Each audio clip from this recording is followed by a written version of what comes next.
Another good day of filming. Man, I am fiending for a drink. Whoa, standing up has got me light-headed. Wait. Hello.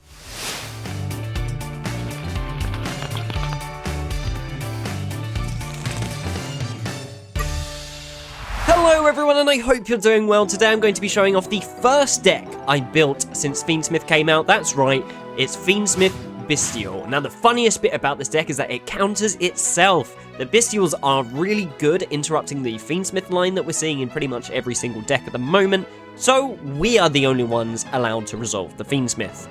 Stick around to the end of the video to see the full deck list, and let's hop into game 1. Going into game number 1, we're going against Snake Eye, Whitewood, Azamina, which is a really scary deck, so let's see how we fare against it. We are going second, which is ideal for us. Unfortunately, only one hand trap in our grip if you don't count the Bystials. He's going to go for Diabellstar, pitching the Tales of the White Forest. He might as well pitch our Effect Veiler here to try and stop anything from happening. Unfortunately, he does have the Crossout Designator, so we're going to speed up through his combo. He sets the Deception, activate the Deception, tribute a Fubalos, grab the Hallowed Azamina. The Hallowed Azamina will reveal Riseliago? Largo. I'm going to call him Largo. Here's Largo. Rice Largo. I know I've pissed some people off for doing that. He's going to add the Wanted Seeker of Sinful Spoils to hand, and then link those two off for an IP Masquerena. He's then going to try use the Hallowed Azamina to target the Rice Largo, but we're going to use the Bull Drake to banish the Rice Largo and get rid of that subbitch. He is not coming back, and we do get a Bull Drake here, which is a lovely piece of interaction. He's going to use the Wanted Seeker of Sinful Spoils to add back the Diabellstar. He's then going to activate the Wanted Seeker of Sinful Spoils to banish it, target the Deception, and put it back into the deck and draw one. Fortunately, IP on its own isn't really much. We're going to start with the Fiendsmith Tract, pitch the Lurie because we already have it in hand after adding the Engraver Lurie effect, and he realizes he's going to die. Man, see, sometimes all it takes is one Bystial, and we've got like 10 of them. Going into game 2, we're going against one of the most hated decks in Master Duel, and I think it will be forever. It's Tenpai Dragon. Luckily, we go second, which is really good into the Tenpai matchup. So we are going second here, and we're going to pitch the Fubalos in standby, and he goes straight to end. How beautiful is that? Surely this will be an easy win. Ah, there's the insect. Welcome to Master Duel, everyone. Unfortunately, we're not like him. We are going to do some summoning this turn. We're going to go Fiendsmith Tract, add the Lurie, pitch the Lurie, activate the Lurie to special summon that to our side of the field. Let's activate the Regained, and then link off the Lurie into a Requiem, and that is all she wrote. We can technically summon using the Requiem. That's the thing, right? He's going to, in the main phase, pitch a Fubalos. We might as well chain the Requiem here. Probably would have been better if you fired this in standby, just so he gets at least one draw, but we're going to summon the Engraver here. Now, this isn't a great board to see a normal summon Pydra, but luckily we do have the Effect Veiler for the Pydra. And luckily for him, I mean, every Tenpai always has a Droplet in their hand. I don't know what I expected. So he's going to drop that away so that the Effect Veiler doesn't resolve. Now my Engraver is negated. Oh no.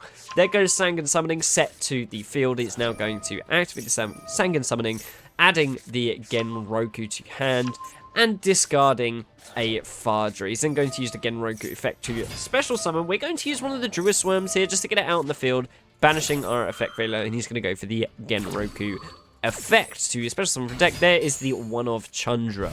Now, special summoning the Druid Swarm in defense, we can use the Branded Regained to put the Effect Veiler back, and we draw a Nibiru. How fucking perfect is that of a top deck? Unfortunately, it's not live yet. He does swing into our Engraver twice to get his attacks in. Synchro into Biden. He's then going to use Biden to special back the Fadra. Fadra effect will target the Chandra to bring that back. We might as well chuck another body on the field so to ensure we don't die. Let's banish our Lurie. He swings into the Druid Swarm, and Druid Swarm here, I'm going to send the Fadra so we can't synchro anymore. He's then going to go main phase 2 and go into Hieratic Seal of the Heavenly Spears. Spheres. And then he realizes he's out of gas.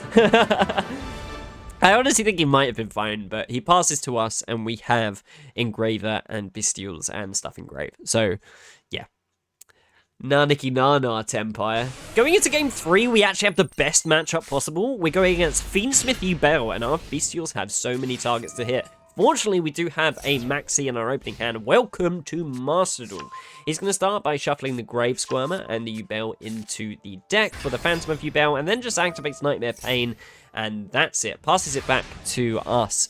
Master Duel, Maxi, and ending on a suboptimal board. Speaking of Maxi, there it is again. Not only did I top deck it, he has it as well. Luckily, we drew an Ash off of our Maxi. What the fuck is this Master Duel game? Like, what is this simulator? I love it. Anyway, moving back to our main phase, we're going to start off with the Lightning Storm. Let's go for the attack position monsters, because we want to activate some monster effects. Unfortunately, he does have the Abominable Unchained Soul, and we have another Maxi. Why not? Chuck it out there. Why not? Another Maxi. Maxi for you. Maxi for me. Like, this game kills me. He special summons the Soul. We're then going to go for the Lubellian effect, add a Magnum effect, banish the Phantom of Yubel to special summon Magnum effect to search. And then we're going to special summon the Lubellian out of the graveyard and use the Lubellian effect to place the regained. We're then going to use the Bull Drake effect, banish the Magnuma, put it to the bottom of the deck, and draw one. Now let's tribute that off for a Bull Drake so we can make 2 6s and go into Ptolemy M7. Let's bounce that soul back to hand and just get in some more damage. I mean, we probably could have gone Beatrice and done something else, but you know what? Ptolemy, M7. I'm going to call him M7. We drew into a Bull Drake as well, which is quite nice. No, we added that off the Magnum. He's going to start his turn by Nightmare Paining the Soul, going into Samsara D Lotus. We're going to use Branded Regain because a monster was summoned to go into Bull Drake. He's then going to go for the Lotus, summon out Spirit of Yubel. We luckily have an effect Veiler for the Spirit of Yubel here, but he does still have the Nightmare Pain active that we haven't dealt with quite yet. He's going to go into battle and just deal me 27. He does still get destroyed, but then he will special summon a regular Yubel, dealing another 27 to me. Fortunately, I'm not dead. I feel like I really should be. Here's another Phantom of Yubel, and here's Bystial Bull Drake, just to bait it out and get it off the field. And it worked. Now, we pretty much have an entire turn to ourselves. Well, Spirit of Yubel first. I mean, Yubel has to appear. And a second Nightmare Pain, why not? Pretty much nothing changed about the board there. Bull Drake, I'll activate it in the end phase, get rid of the Spirit of Yubel, and then shuffle it back with Regain to draw. And then he's going to go for Samsara D Lotus effect in end phase to special summon and tribute it with Yubel. We're due to a Luri, which is quite nice, and a Safer. I think Safer is the better normal summon here because it lets us go into a Chaos Angel that is light and dark. Absolute perfection. Let's banish that Yubel. And you know what? Let's put this at the bottom of the deck and draw one as well. This is when I ran Ghost Spell. I don't really anymore. It wasn't very useful. And on that note, let's kill him. Let's straight up kill him. What a, like...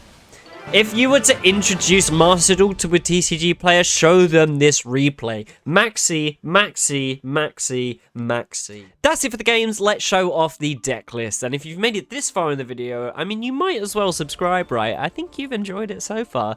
Anyway, let's go through the card by card. So I'm going to start off with just showing off the Fiendsmith cards we have in here. So we have 1 Luri, 2 Engraver, and 2 Tracked. The reason we have 2 Tracked is we were running 1 and I felt like I didn't see it enough. I know you're meant to search it off the Engraver, but it's a nice starter for the Fiendsmith engine, and I wanted to see the new cards. Plus, extra deck stuff, we have the Lacrima, the Desiree, we do have a Beatrice, High King Wave Caesar, and of course, like the Sequence, we have Closed Heaven and Appaloosa and Requiem. Appaloosa we didn't go into much, but it's a nice option to have. We've got 3 Effect Veiler, it's a nice light monster for our Bystials. 2 Maxi, still mandatory I'm afraid until it gets banned. 3 Ash Blossom, again mandatory at the moment because of the maximum C.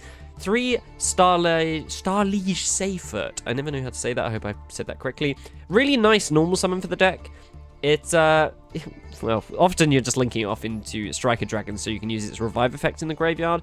But you can add, like, other Bystials.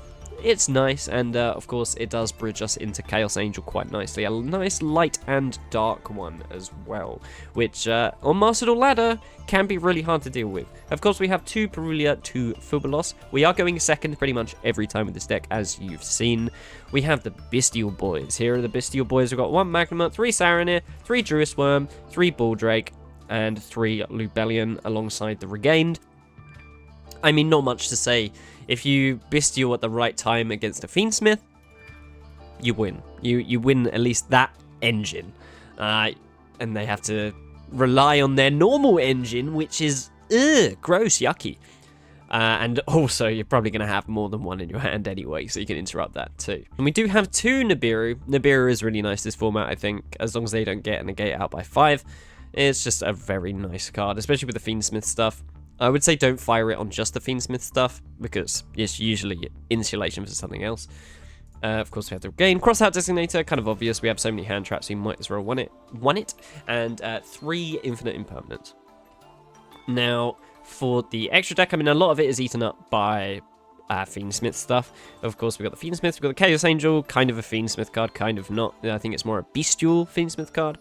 Constellar Polymy M7, and this is like a bounce that you can use 2 level 6s, so you can use 2 Bystials to go into it, which is kind of nice. I mean, it's a nice way to get into Zeus as well. Next, we have the Beatrice. I mean, there's a lot of things you can send. Oftentimes, it's going to be Libellion. Sometimes it can be Engraver to get your combo started if you use 2 Bystials to get into this. So it's a nice kind of extender, and I feel like almost every deck that plays Fiendsmith has to play Beatrice, so that's probably going to get banned soon. Wave King Caesar is a nice insulation for your board. Of course, Zeus Typhon, Striker Dragon for the Seifert, Requiem obvious. Hieratic Seal is nice. It turns your kind of Bystials into something else. That's pretty much it. A bit of interaction on their turn. SP, Moon of the Closed Heaven, Sequence, and Apo. So that is the deck list. It is very flexible. I feel like you can definitely like do this. You can change the hand traps around if you want. Like, there's a lot of room in this deck to move. Thank you so much for watching. If you made it this far in the video, please do feel free to hit subscribe. New Yu-Gi-Oh videos each week, and as always, happy dueling.